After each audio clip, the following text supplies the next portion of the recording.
very outset, I want to get across to you is, not for 1 minute am I claiming that what we do in Dublin Fire Brigade is the best in the world. Neither am I claiming it will be suitable for what you do.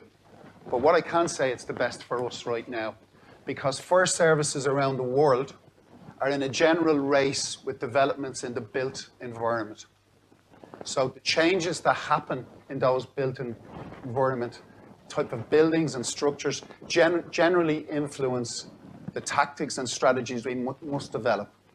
So that's where I am, living on the east coast, a little island on the east coast of Europe. And I specifically live in Dublin, which is on the west coast of Europe for Ireland and the east coast of Europe for Dublin. Dublin Fire Brigade, it's been around since 1862. We've 15 stations. 2 of them are part-time stations. We've 960 firefighter paramedics. They're dual qualified. It provides both the fire service and the emergency ambulance service, and we serve 1.4 million people.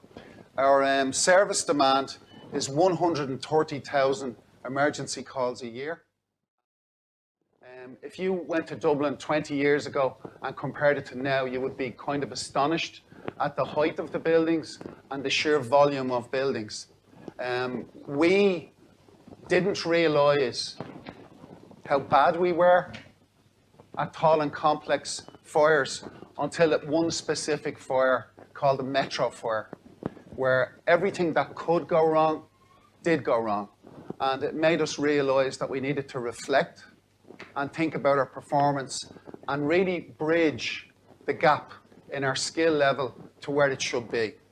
So before I dive into that, I was really privileged to spend 2 days with the local Cali Fire Station, and yesterday I went into the central station in Athens, and I just want to tell you my takeaways. I got a huge sense of professionalism, eagerness to learn, and a sense of duty in serving the community. And I mean this honestly. I found it inspirational.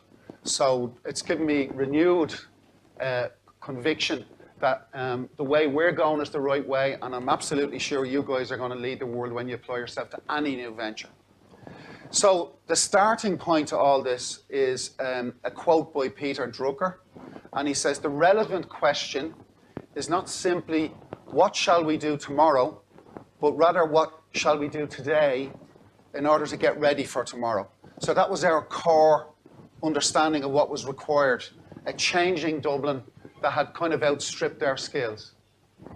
So the approach we took with this was quite an academic approach, in that we did a literature review of every single SOP or SOG available on the planet. We organised a conference about 10 years ago where we invited experts from around the world to advise us and to tell us the direction we should go. And that was really the springboard for our development of these policies, strategies, and techniques. So the very first thing, and we had some conversations about this earlier, what is a high-rise building?